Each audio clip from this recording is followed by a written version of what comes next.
안녕하세요. 오늘의 뉴스레터에 오신 걸 환영합니다.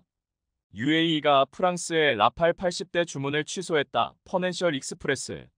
지난주 프랑스 당국이 텔레그램의 창업자 파벨 두로프를 체포하자 UAE가 프랑스와의 200억 달러 약 27조 규모의 라팔 거래를 취소했다는 보도가 나왔습니다.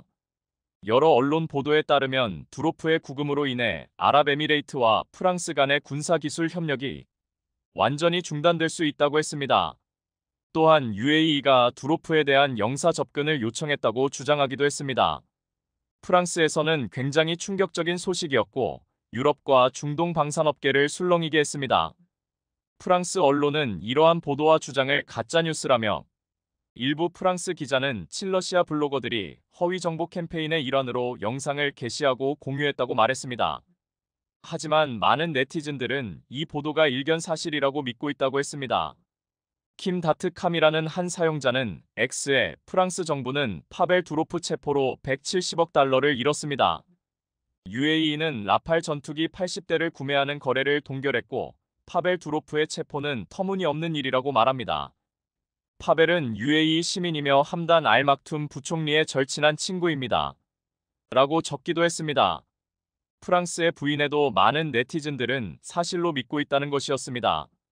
UAE는 2021년 12월 프랑스에게 라팔 80대를 구매하기 위한 역사적인 계약을 체결했습니다. 이는 프랑스 전투기 사상 최대 규모의 수출 계약이었습니다. 하지만 이 UAE의 통근 결단은 즉흥적인 성향이 강했습니다. 2000년대 들어 이란은 후티 반군이란 대리 세력으로 사우디와 UAE를 압박했습니다. 사우디는 국경을 맞대고 있는 예멘의 위협에도 대응해야만 했습니다. 그런데 이란이 갑자기 러시아 Su-35 50대 도입을 발표하자 사우디와 UAE는 초긴장 상태가 되면서 이란의 공군력을 압도할 수 있는 최신 전투기를 찾아 나섰습니다.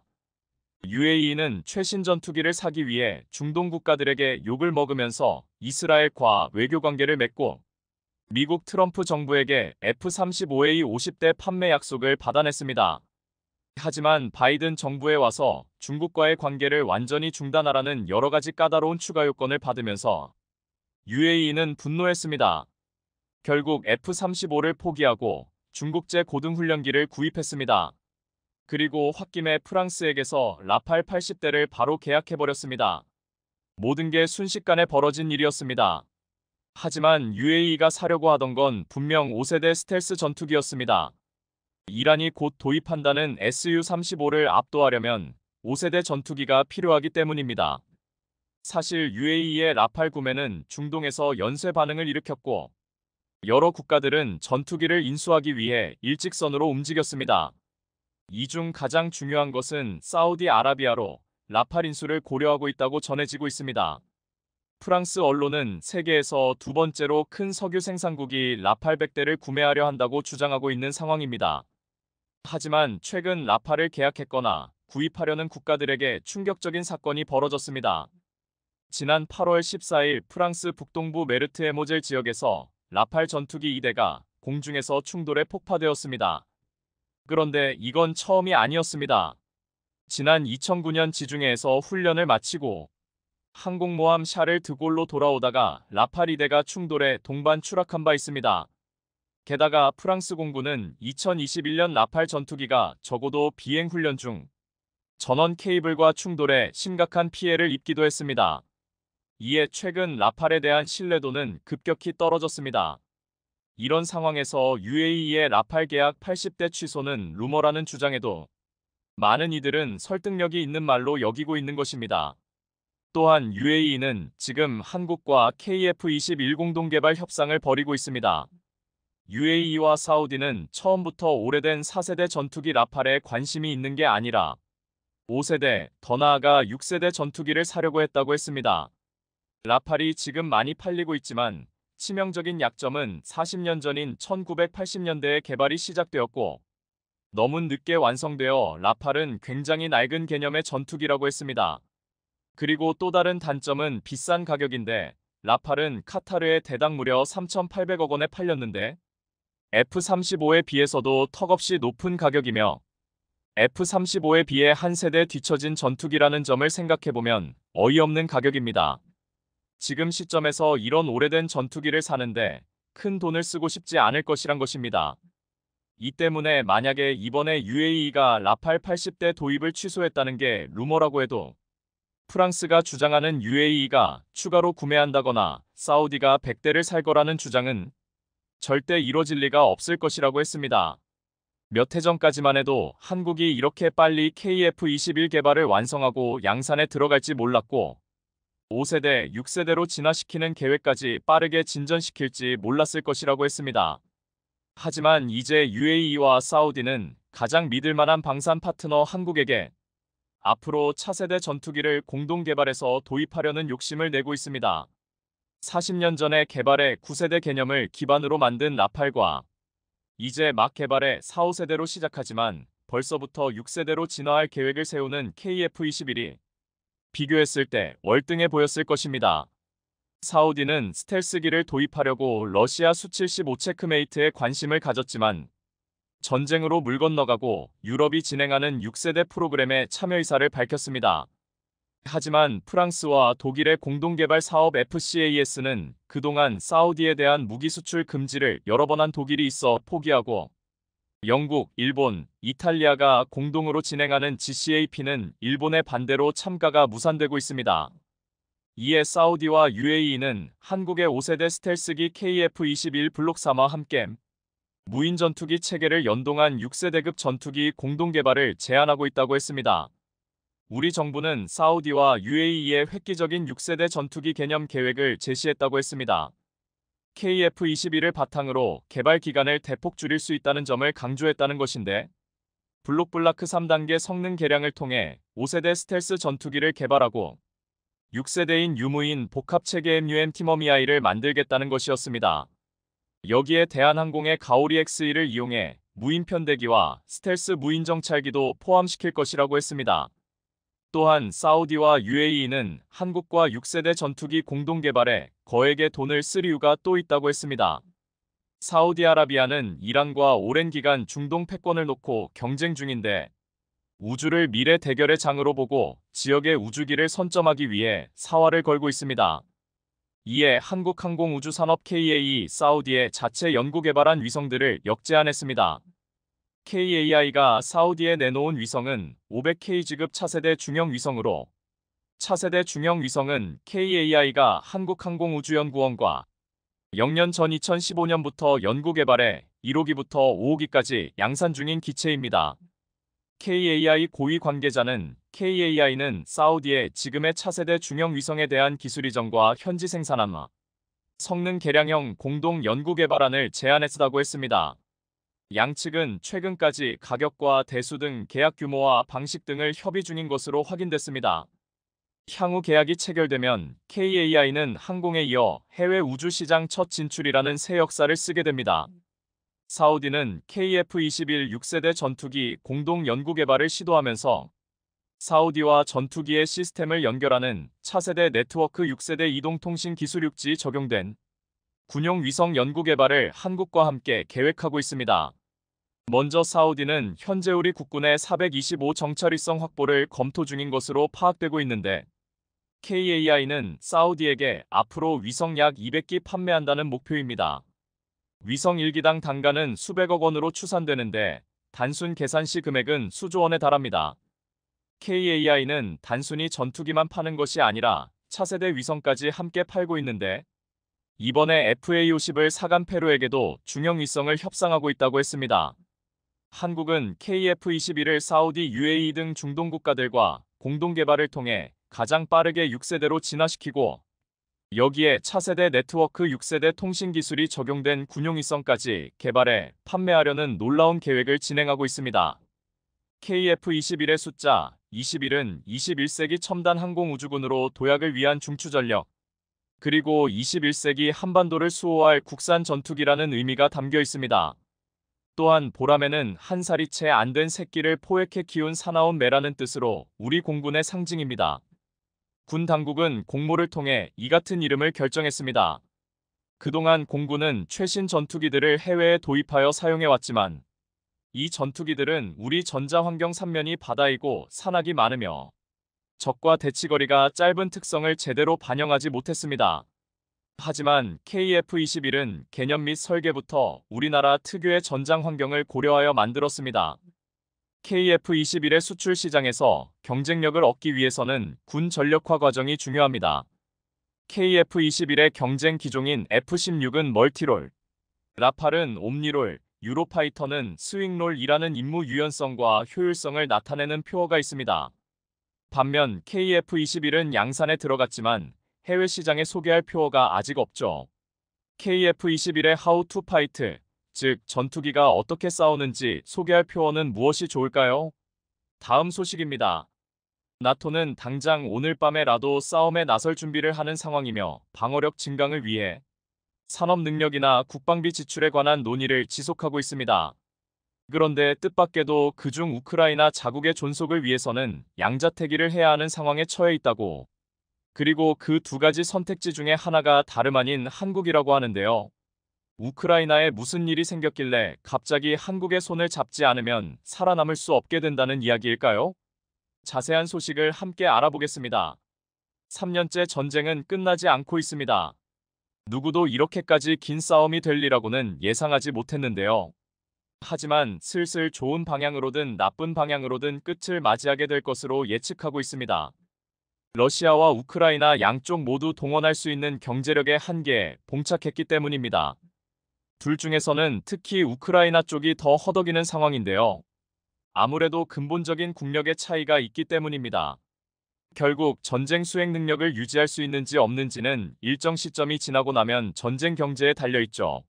우크라이나는 최근 서방으로부터 상당한 양의 무기 지원을 받았고 앞으로는 F-16의 지원도 예정되어 있어 전황은 점점 풀려나갈 것으로 보여지는 상황입니다. 그러나 지원이 다소 지연되면서 그걸 지탱할 우크라이나의 경제가 다 소모되어 풍전등화가. 로이터 통신에 따르면 우크라이나는 최근 국방 예산을 대폭 늘리고 재원을 마련하기 위해 방위세 인상을 추진하기로 했습니다. 올해 국방 예산은 원래 57조 원 규모였는데 여기서 16조 5천억을 더 상향시키기로 한 것입니다. 이를 충당하기 위해 우크라이나는 방위세 세율을 현재의 1.5%에서 5%까지 상향하고 개인 사업자와 기업한테서도 방위세를 받는 법률 개정안을 발의한 상태입니다. 당연히 여론의 반응은 싸늘합니다. 우크라이나 국가 재정은 이미 엄청난 적자입니다.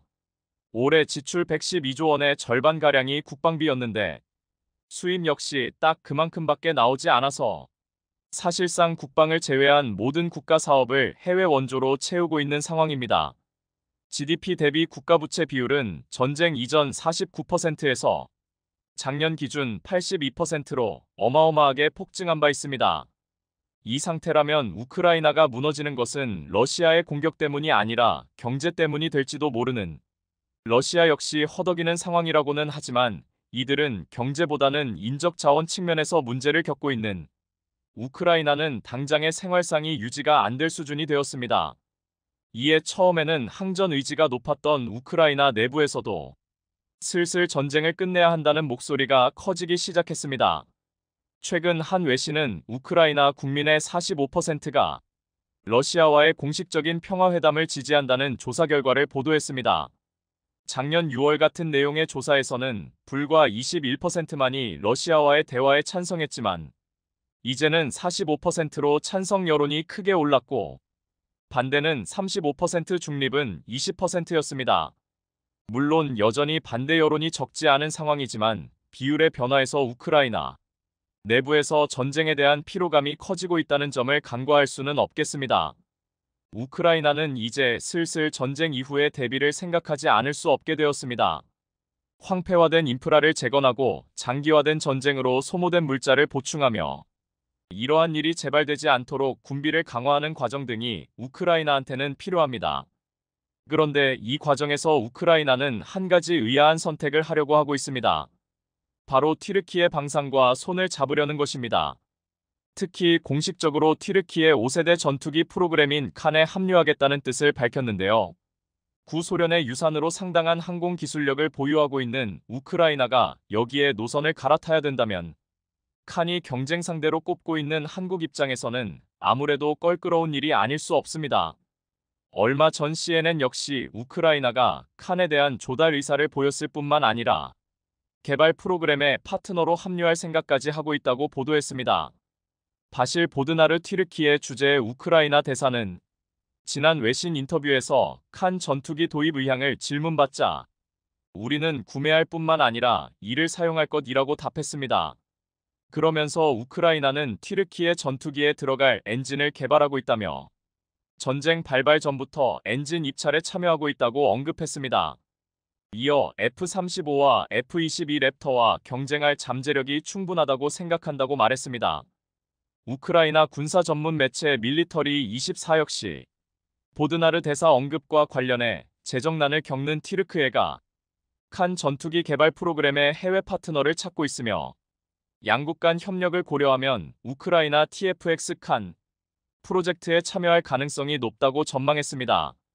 튀르키예는 2022년 2월 러시아가 우크라이나를 침공한 이후 양국 사이에서 흑해 곡물협정 연장 협상을 타결시키는 등 중재자 역할을 해왔던 바 있습니다.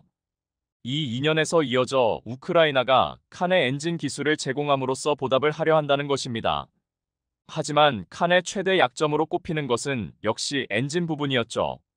튀르키예가 영국이 제공하는 마쿠에서 에도 파키스탄과의 협력 등으로 어떻게든 전투기 개발에 필요한 기술들을 끌어모은다고 하더라도 결국에는 엔진이 발목을 잡기 때문입니다. 칸이 목표하는 5세대 전투기는 엔진 역시 그에 합당한 수준의 성능을 갖춰야 합니다. 하지만 아무리 영국이 이를 돕는다고 해도 엔진 같은 전략 자산이 그 기술을 줄 가능성은 전무합니다. 파키스탄은 아예 기술이 있을 수가 없고 파키스탄과 연결된 중국 역시 엔진 기술력에서는 여전히 의심을 받고 있을 정도입니다. 결국 튀르키예는 시작에 넣을 엔진의 수급조차 마땅치 않기에 자국이 운용하던 미국산 F-16의 엔진을 무단으로 뜯어 다 팔았던 바 있습니다. 튀르키예로 F-35의 수출을 거부했던 미국이 이런 짓을 승인했을 리가 없습니다. 유일한 선택지는 엔진의 자체 개발뿐이었는데 튀르키예가 그럴 만한 원천 기술이 있지는 않습니다. 칸의 개발에 회의적인 시각을 가진 전문가들이 한 목소리로 엔진을 지적하는 이유가 바로 이것입니다. 튀르키예가 제때 엔진 기술을 확보할 방도가 없어 보인다는 것입니다.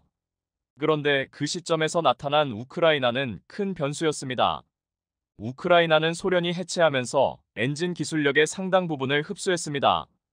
결과적으로 터보팬 엔진을 제조할 기술력을 가진 몇 안 되는 국가 중 하나가 되었으며 기술력 수준도 러시아에 다음가는 수준으로 상당히 높다고 평가받고 있죠. 심지어 그런 우크라이나가 이를 기꺼이 튀르크에게 제공하겠다고 직접 말하고 있는 것입니다. 한국은 엔진 개발의 시작점으로 따지면 여러 가지 원천 기술을 보유하고 있어 튀르크보다 앞서 있었고 이미 개발에 돌입한 상태라 좀 더 유리할 것으로 여겨지고 있었습니다. 하지만 우크라이나가 튀르키예와 협력하여 덜컥 엔진을 내주게 되면 레이스의 승패를 알 수 없게 될지도 모릅니다. 이에 한국은 외교적 수단을 대응책으로 꺼내기로 했습니다. 우크라이나는 칸의 도입 결정을 현재 전쟁 상황을 타파하기 위해 결정한 것이 아닙니다. 개발 완료 및 도입 시점까지 전쟁이 이어질 것이라고는 생각하기 어렵기 때문입니다.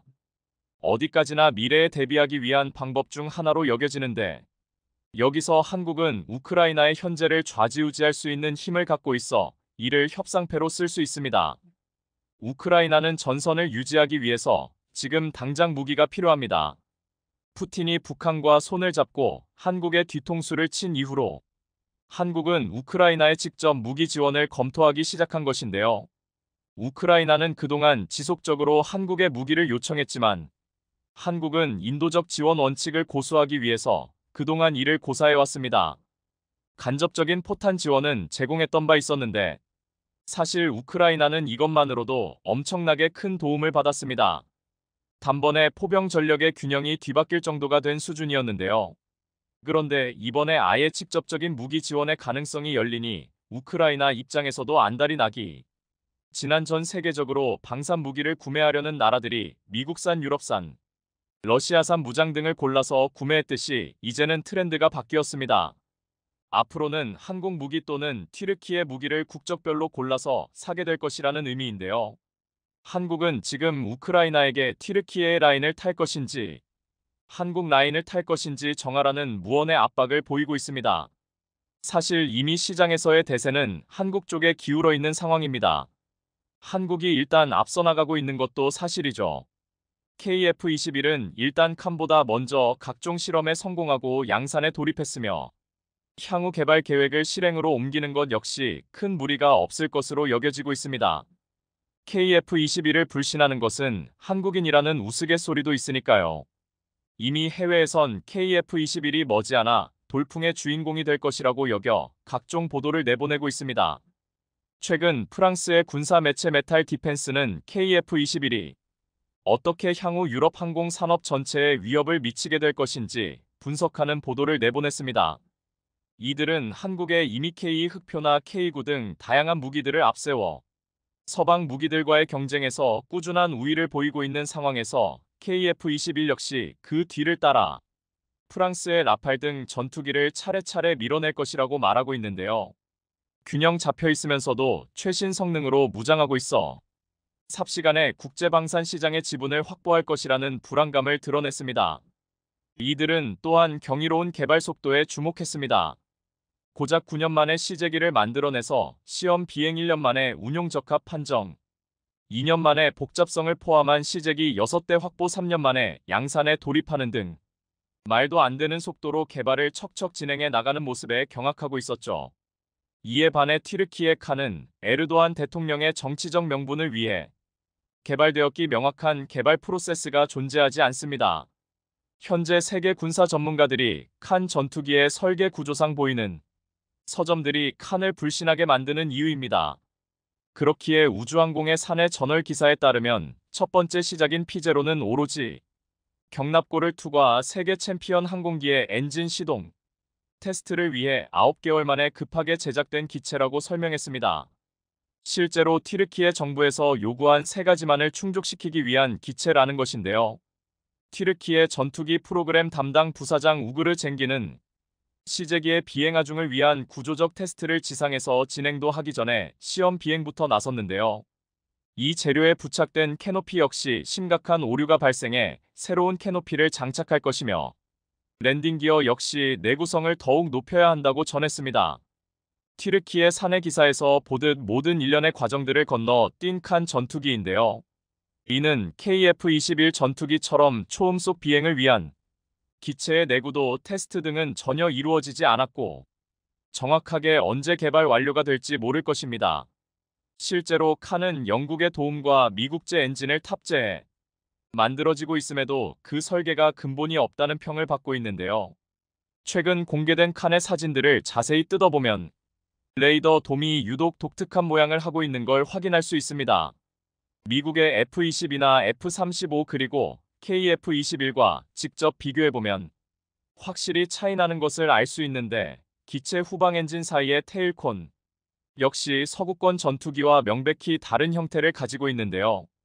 전문가들은 이러한 구조가 마치 러시아제 전투기를 닮아 있다고 표현하고 있습니다. 기수 형성과 가로로 넓은 형상 그리고 돌출되어 있는 테일콘과 우뚝 솟은 캐노피 까지의 항공역학적인 부분에서 러시아 전투기와 매우 흡사하다는 것을 알 수 있습니다. 실제로 칸을 자세히 뜯어보면 F-22보다는 러시아의 5세대 전투기 Su-57보다 더 닮아 있는데요. 전문가들은 칸 설계에 러시아 출신 엔지니어들이 참여하실 것으로 추정하고 있습니다.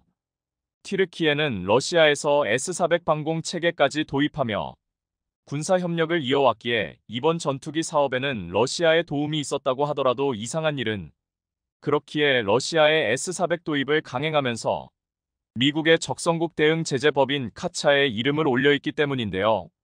현 상황에서 튀르키예가 F-110 엔진을 구매할 수 있는 유일한 방법은 아예 미국과 척을 질 생각으로 자국에서 운용 중인 F-16을 분해하는 방법입니다.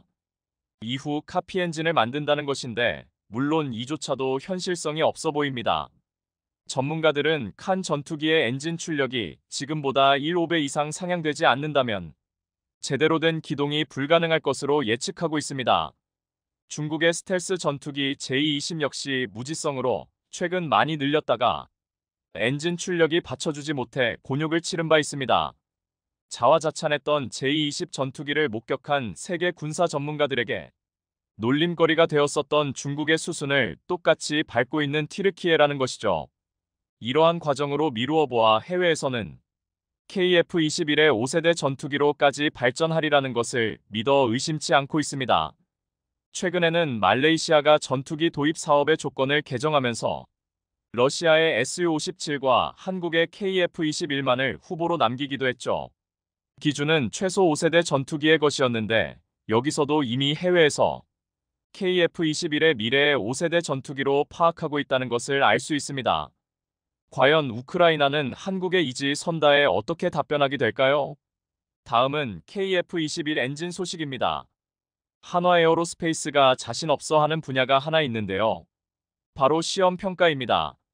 이러한 기술을 적용한 엔진을 만들기 위해선 모든 단계에 대해 설계 능력과 제작 능력, 그리고 그 안전성을 증명할 수 있는 시험 평가를 하나하나 거쳐야만 합니다. 그런데 그걸 위한 인프라를 일개 기업이 만들려면 수조에 가까운 예산이 드는데 사실상 불가능한 영역이죠. 여기서 절실한 것이 다른 협력 기업이나 국가적 지원의 존재입니다. 운 좋게도 하나는 그 둘을 모두 얻을 수 있었습니다. 한화가 엔진 개발을 선언한 같은 날, 정확히 똑같은 분야에 출사표를 내민 기업이 있었던 것입니다. 바로 두산 에너빌리티입니다. 의외로 두산은 하나의 고민을 해결해 줄 수 있는 역량을 많이 가지고 있었습니다. 이걸 바탕으로 설계 과정에 관여할 예정인데 하나보다도 훨씬 자신감에 차 있는 모습이었죠. 두산의 커리어가 특이하기 때문인데요. 엔진 터빈의 경우 비슷한 기술을 이용해서 항공기를 날릴 수도 있고 발전기를 돌릴 수도 있습니다. 항공엔진 기술이 있는 다른 나라들의 경우 일반적으로 항공엔진 기술을 먼저 개발하고 이걸 이용해서 발전용 엔진 터빈을 개발하는 순서였습니다. 하지만 두산의 경우 항공엔진의 뜻이 없는 상태에서 세계 5번째로 발전용 엔진 터빈을 독자 개발했습니다. 한국은 이걸 역으로 항공엔진으로 만들면 되는 것입니다. 또 엔진의 차이는 항공엔진의 경우 무게 대비 추력을 극대화하는 것이 목표이고 발전 엔진의 경우 연료 효율을 극대화하는 것이 목표라는 것입니다. 반대로 말하면 두산의 엔진은 이미 연료 효율만큼은 최고라는 것이 됩니다. 물론 이걸 항공엔진으로 만드는 과정이 간단하지는 않겠지만 두산은 초고압 터빈을 1만 시간 가까이 지속적으로 노출시킨 운전 기록 그 자체가 자부심이라고 스스로 밝혔습니다.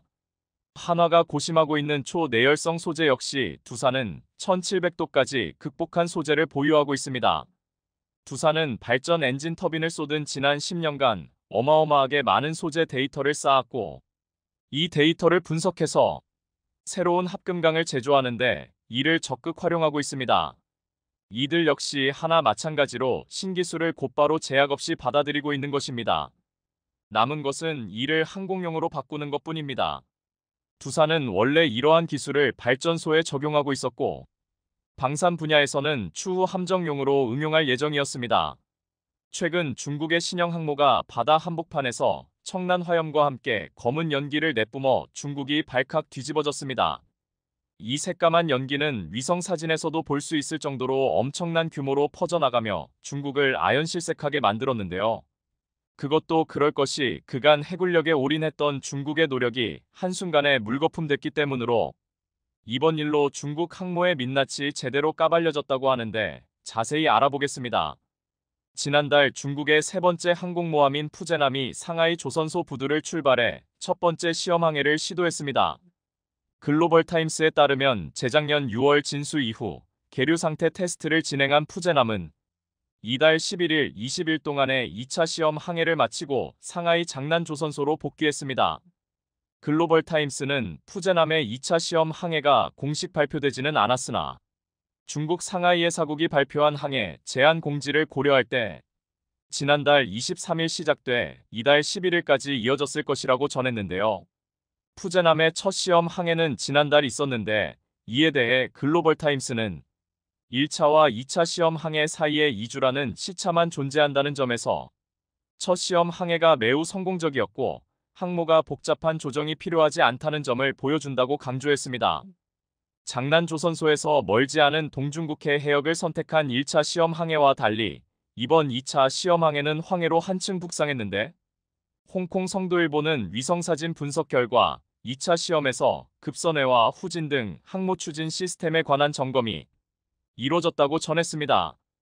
중국의 한 군사 전문가는 두 번째 시험 항해는 긴 것이었고 푸제남이 테스트 진행 속도를 빠르게 유지하기 위해 추가 목표를 갖고 집중적인 시험을 했음을 보여준다며 이번 시험이 항모의 추가 시험 항해와 취역의 단단한 기초를 놨다고 말했습니다. 사실 푸제남의 경우 기존에 보유하고 있는 야오닝함, 산둥함과 달리 100% 중국의 독자 기술로 건조된 만큼 중국 당국이 거는 기대가 매우 큰 상황입니다. 푸제남은 중국이 자체 설계 건조한 최초의 사출형 항공모함으로 배수량은 8만 여티유로 1호 항모 랴오닝함과 2호 항모 산둥함의 스키점프대 함재기 이륙 방식이 아닌 전자기 캐터펄트 방식을 채택한 게 가장 큰 특징입니다. 이를 통해 제한된 시간에 더 많은 함재기를 날려보낼 수 있는데 전자기 캐터펄트를 갖춘 항모는 미 제럴드 R. 포드함에 이어 세계 두 번째로 알려졌습니다. 규모 면에서도 푸제남은 야오닝함, 산둥함보다 배수량도 훨씬 커서 탑재할 수 있는 설비나 기능 또한 더욱 다양한 것으로 전해집니다. 그런데 사실 항모가 진수에서 취역까지 보통 몇 년이 걸리는 만큼 당장에 테스트가 끝난 건 아닙니다. 실제로 2013년 진수된 미국의 최신의 핵추진 항모 제럴드 R. 포드함은 2017년 취역했고 처음 전개된 것도 2022년이었습니다. 통상 최대 1년이 걸리는 시험 항해의 경우 취역으로 가는 마지막 관문으로 일컫는데 중국의 랴오닝함과 산둥함은 취역에 앞서 각각 10회와 9회 시험 항해를 했었습니다. 중국의 랴오닝함과 산둥함은 취역에 앞서 각각 10회와 9회 시험 항해를 했었습니다. 난리가 나며 역시나 중국답다는 평가가 쏟아졌다고 합니다. 주요 외신에 따르면 앞서 중국 소식통들 사이에서 해상 테스트 중이던 푸제남의 이상 징후를 발견했다는 소식이 이어지며 중국이 발칵 뒤집어졌습니다. 당시 푸제남은 고속기동 성능 테스트를 위해 속도를 급속도로 높였는데 여기에서 검은 연기가 나오며 위성에 포착될 정도로 사태가 심각했던 것으로 전해집니다.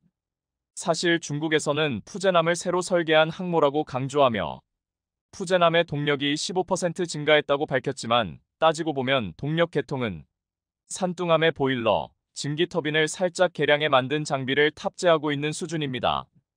산둥함이 구소련의 항공모함을 기반으로 건조했다는 점을 감안하면 푸제남의 보일러 내부의 연소 상태가 양호하지 않아 검은 연기를 내뱉은 것으로 보입니다. 이를 바꿔 말하면 푸제남이 충분한 동력을 갖고 있지 않다는 점을 방증하는 것으로 설계 자체에서부터 문제가 있는 것으로 보여집니다. 실제로 최근 공개된 위성에 찍힌 푸제남의 항해 사진을 살펴보면 검은색 짙은 연기가 자욱하게 있는 모습을 확인할 수 있습니다. 이러한 모습은 과거 러시아 해군의 항공모함인 쿠즈네초프에서도 발견됐었는데 보일러 증기 터빈에서 연기가 뿜어져 나와 밸브가 폭발하는 등 악순환이 계속됐었습니다.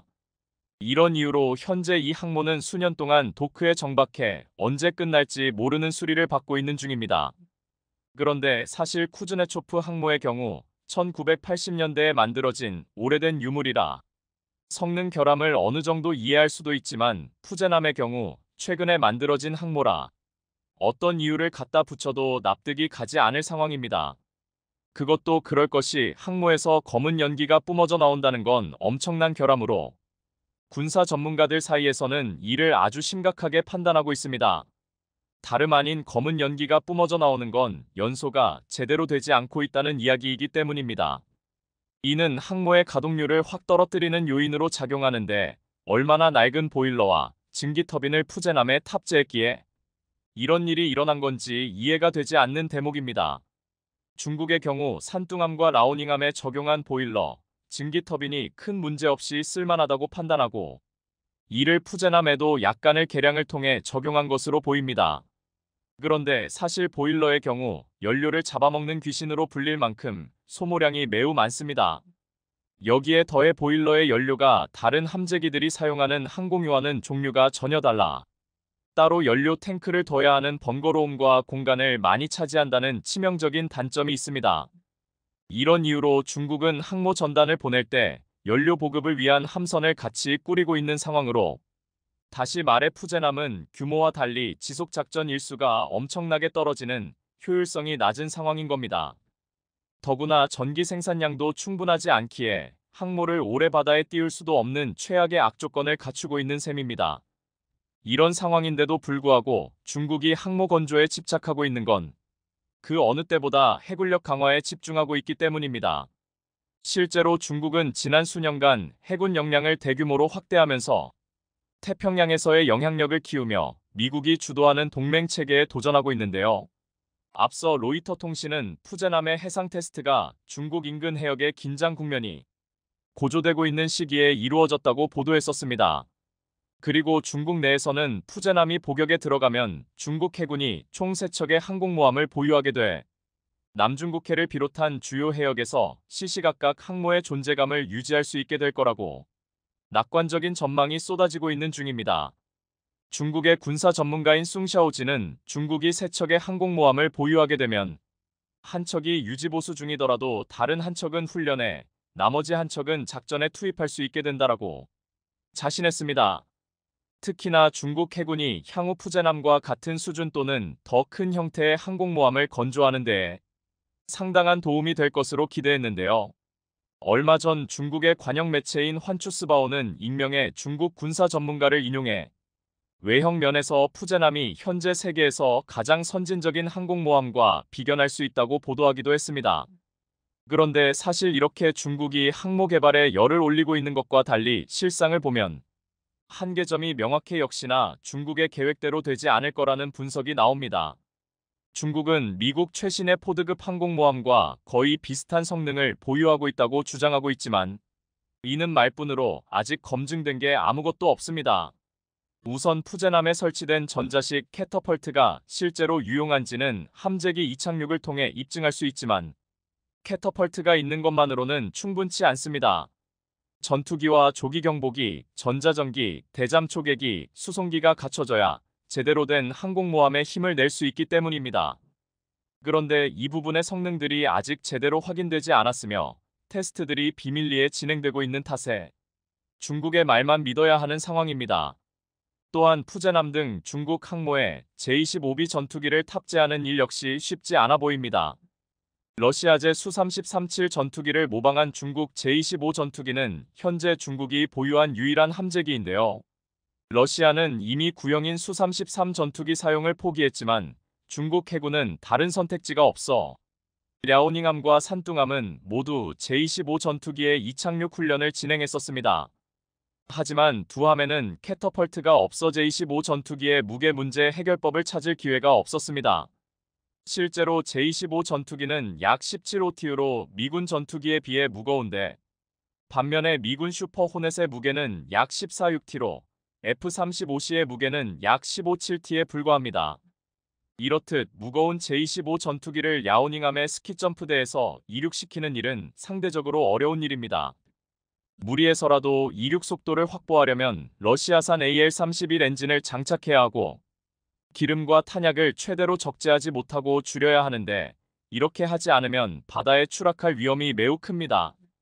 앞서 중국 인민해방군 해군은 필리핀해와 오키나와 해역에서 랴오닝함을 동원해 훈련을 진행해 제-25 전투기 이착륙을 여러 차례 했었는데요. 그러나 일본 자위대가 촬영한 사진을 보면 당시 제-25 전투기는 이착륙 안전을 확보하기 위한 절충한 공대공 미사일만 탑재했습니다. 이는 다시 말해서 랴오닝함과 산둥함 항모가 아직 해상이나 지상 공격을 할 수 없으면 해전 전력을 보유하지 못했다는 의미입니다. 이런 상황에 푸젠함의 진수는 중국의 엄청난 희망이 됐을 것으로 보이는데 전자식 캐터펄트를 탑재하면 제-25 전투기가 랴오닝함에서 이륙할 때와는 달리 탄약을 최대한으로 탑재할 수 있기 때문입니다. 하지만 중국의 바람대로 푸젠함이 실전 배치되려면 아직 몇 년의 해상 테스트가 필요한 상황으로 캐터펄트로 쏘아 올릴 함재기도 추가로 확보해야 하는 등 앞으로도 넘어야 할 산이 많은데요. 왠지 중국의 기대가 일장춘몽으로 끝날 것 같습니다. 한국의 K 전차가 폴란드에 진출하고 호평을 받자 위기감을 느낀 독일, 프랑스, 영국이 신형 전차를 선보이며 한국의 독주를 막으려 연합 전선을 펼치고 있습니다. 특히 그동안 전차 생산에 있어서 늘어지는 납기와 터무니없는 가격, 연이은 수주 실패로 갖은 조롱에 시달리던 독일은 프랑스와 손잡고 신형 전차를 선보이며 한국의 K2를 견제하기 시작했습니다. 하지만 유럽의 방산 강국들이 내놓은 신형 전차들의 면면을 보면 당분간 K2 흑표의 독주를 막기는 어려울 것으로 보입니다. 특히 독일이 프랑스와 내놓은 신형 전차는 공개되자마자 외관은 물론 가격 등에서도 실망스럽다는 반응이 나오고 있는데요. 심지어 이제는 독일과 프랑스의 합작 전차보다 한국의 K 전차가 더 진보적이라는 평가를 받고 있습니다. 그런데 이때 이탈리아가 오랫동안 협상 중이던 독일과 협상 결렬을 선언하자 이탈리아 전차 도입 사업이 과연 누구에게 돌아갈까 세계의 시선이 쏠리고 있습니다. 그리고 여기에 한국의 K 전차가 급부상하고 있는데요. 오늘은 독일의 신형 전차는 왜 K 전차보다 못한 평가를 받는 것인지, 또 이탈리아 전차 도입 사업에 한국 K가 유력한 후보로 떠오르고 있는 배경을 자세히 전해드립니다. 얼마 전 영국 육군의 차세대 전차인 챌린저 3가 첫 실사격 테스트를 진행했습니다. 2027년 전력화를 목표로 한 영국의 챌린저 3는 현재 8대가 먼저 개조된 상태로 우선 148대를 개량한 후 최종적으로 227대를 확보하는 것을 목표로 하고 있습니다. 영국은 챌린저 2의 차체에 독일 라인메탈의 포신을 조합하고 주요 시스템을 개량해 챌린저 3을 내놓았습니다. 챌린저 3의 주요 변경 사항 중 하나는 주포인데요. 본래 사용하던 L30A1 강선포가 나토 표준 포탄을 사용하는 라인메탈 L55A1 128강포로 바뀌게 된다는 점입니다. 영국은 그동안에는 상상도 못했던 5km까지 교전이 가능해졌다고 흥분하면서 대대적인 홍보 중입니다.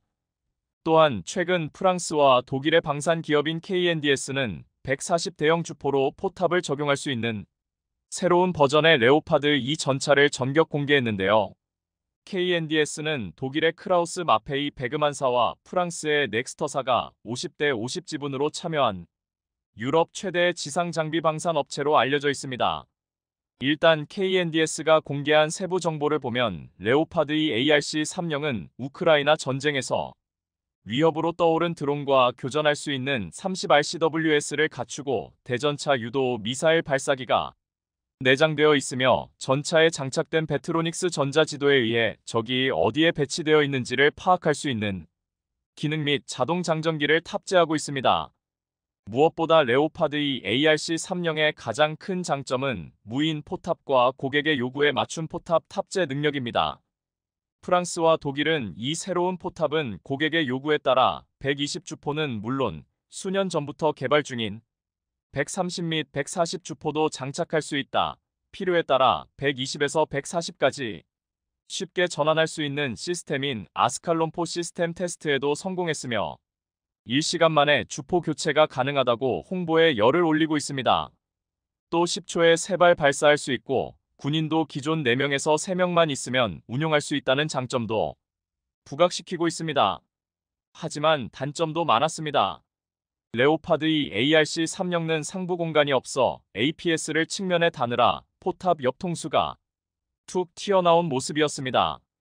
포탑 전면이 잘 뚫린다는 문제를 해결하려고 장갑을 추가하다 보니 포탑이 앞으로도 길게 늘어지는 모습이었습니다. 신형이라고는 하지만 레오파드 2에 비해서 포탑이 전후좌우로 전부 늘어지게 됐습니다. 그런데 디자인의 문제를 떠나서 이렇게 되면 주유를 할 때나 운전수가 타고 내릴 때마다 포탑이 걸릴 수밖에 없게 됩니다. 더구나 경량화되어 가고 있는 세계적인 트렌드를 따라가지 못하고 장비를 덕지덕지 붙여 중량을 늘리는 선택을 한 독일 방산 업체의 판단력 자체가 최신 트렌드를 따라가지 못하고 있었습니다. 그래도 프랑스와 독일은 이 신형 전차가 30대구경 RCWS를 갖추었고 대드론 방어 능력은 있다며 홍보하고 있는데요. 하지만 레오파드2 ARC-30의 RCWS는 능동 방어 시스템의 레이더에 연결할 수 있는지에 대한 의문이 제기되고 있습니다.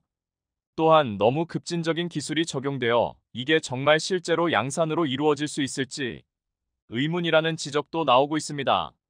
무엇보다 대드론 제밍 시스템은 통합되지 않아 앞으로 보완할 점이 많아 보입니다. 심지어 비판적으로 보는 전문가들은 레오파드 2 ARC-30의 운명이 이전에 공개된 독일의 차세대 전차 EMBT처럼 시제품만 만들어지고 양산을 못할 확률도 높다고 보고 있습니다. 그런데 가장 큰 문제 중 하나는 가격입니다. 이런저런 최신 기술을 장착했으니 레오파드 2 ARC-30의 가격은 최소 전차 한 대당 단가가 최소 600억 원은 넘을 것으로 예상됩니다. 전차 1대의 가격이 600억 원이라니. 결론적으로 독일과 프랑스는 네가 뭘 좋아하는지 몰라서 일단 시제품에는 전부 넣어놨어. 가격은 기존 레오파드 전차의 5배야. 언제 배송될지는 우리도 알 수 없어. 사려면 사고 말려면 마라. 라고 얘기하고 있는 것이나 다름없었습니다. 반면 한국은 폴란드와 KEPL 전차 개발 사업을 지속적으로 추진하고 있습니다.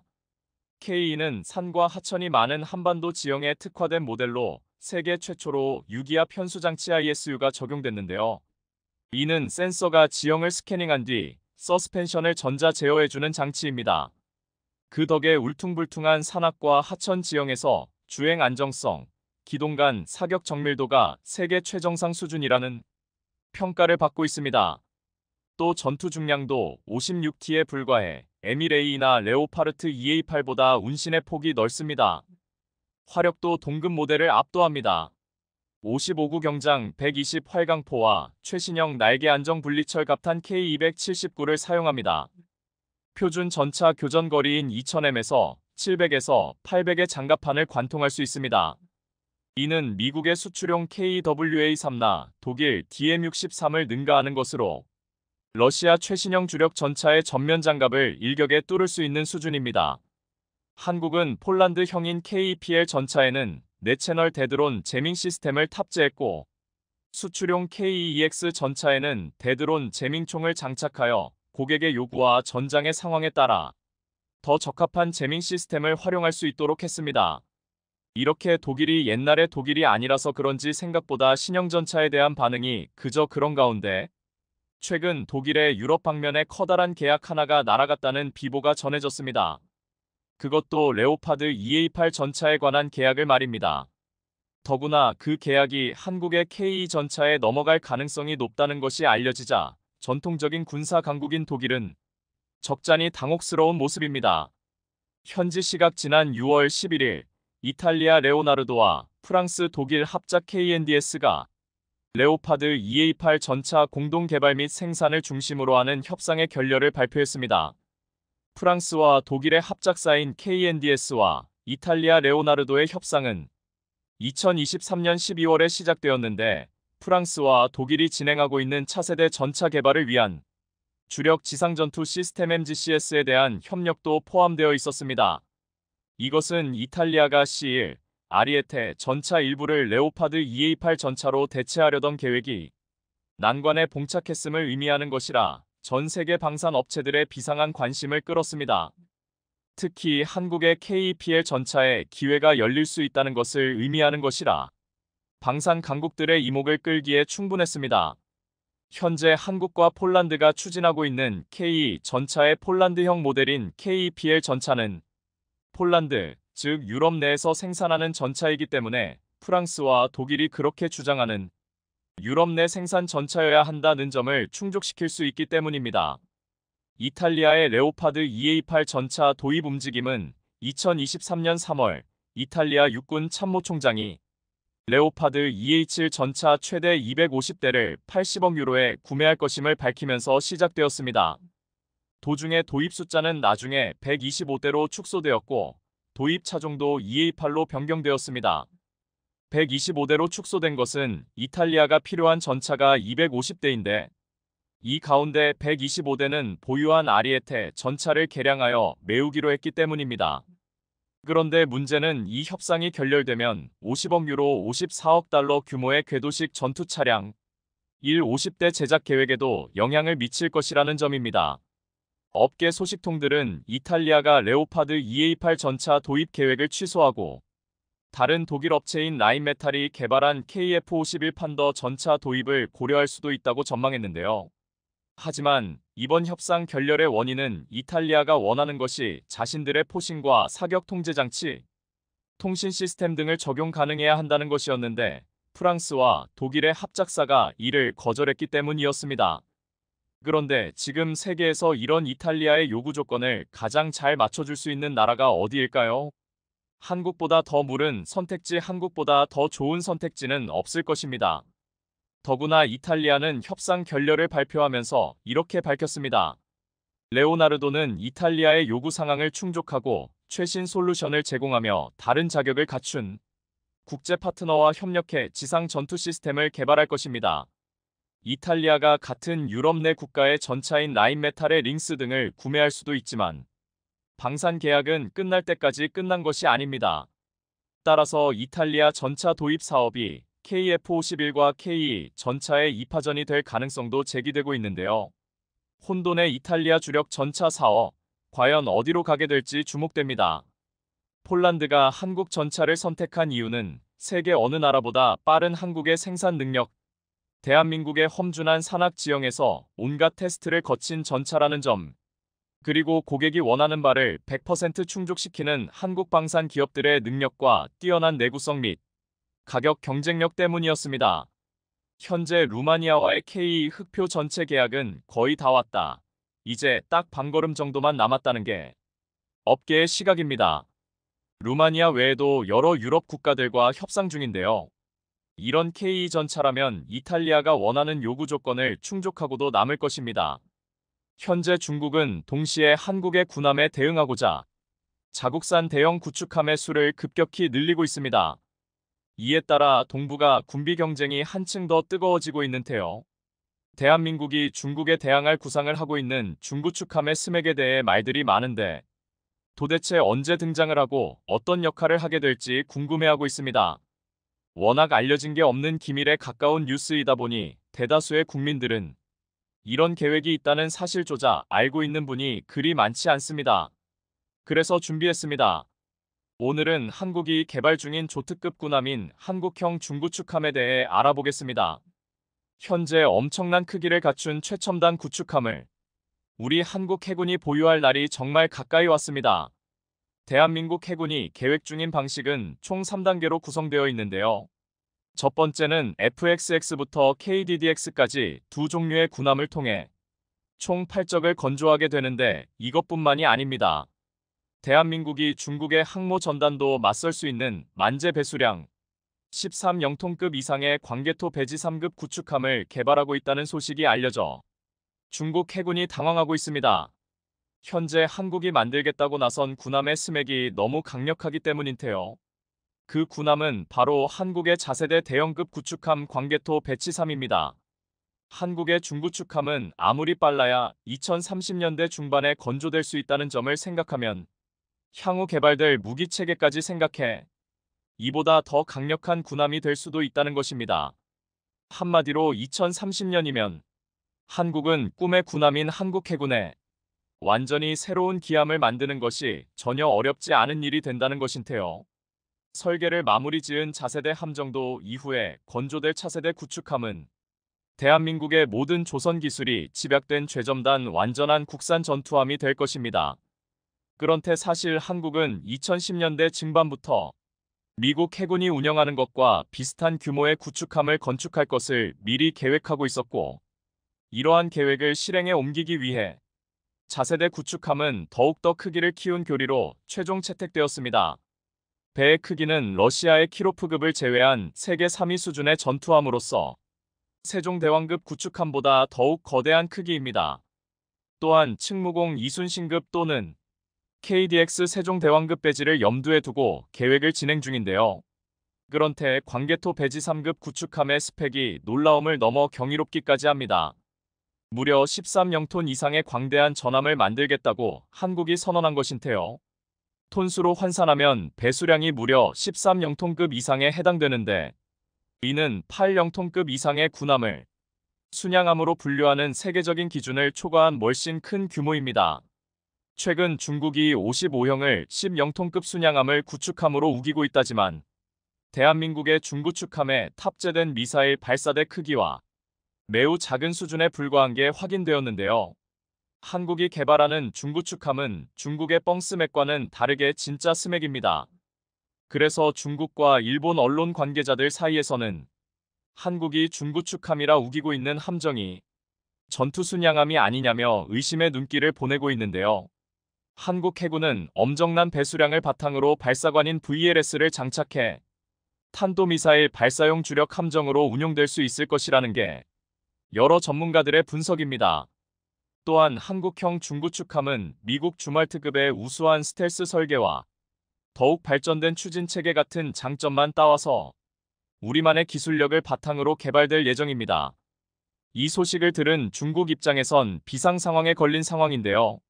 중국 국영 언론인 황구시보에서는 한국이 중국을 위협할 수 있는 말도 안 되는 전함을 만들려고 한다면서 노발대발하고 있습니다. 중국과 일본을 비롯해 주변국에서 이런 주장을 펼치는 이유는 한국 해군의 배수량 측정법 때문인데요. 세계적으로 군함의 배수량은 탑재할 수 있는 화물을 최대한 탑재한 만재 배수량으로 측정합니다. 세계 최강의 해군을 가진 미국 역시 이 방식을 사용하는데요. 그런데 한국은 유독 경하 배수량을 사용합니다.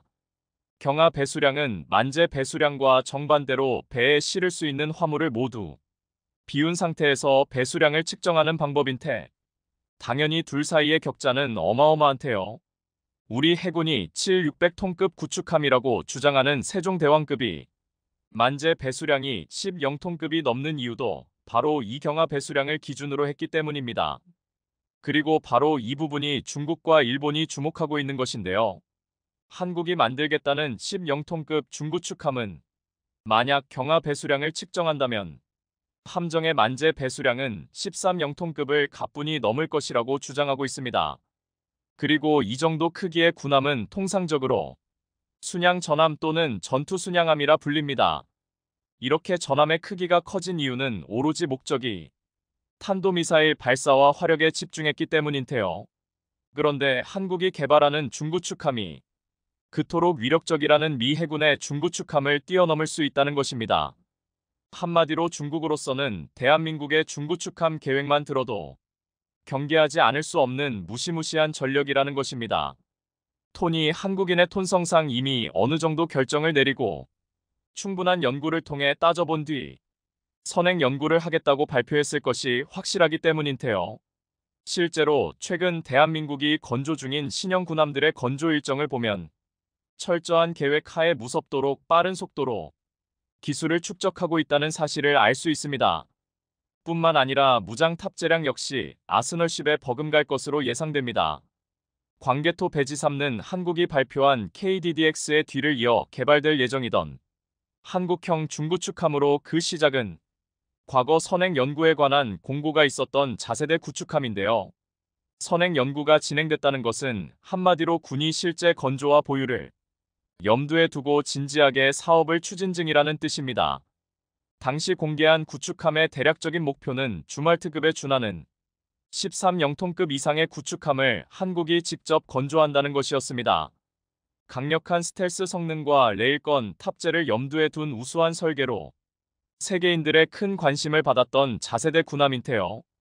국산 초음속 대함미사일 해성과 함대지 순항미사일 현무 계열 미사일을 개량한 대함 탄도탄을 KVLS와 KVLS-2 등을 통해 국산 발사관에 탑재해 이용할 수 있습니다.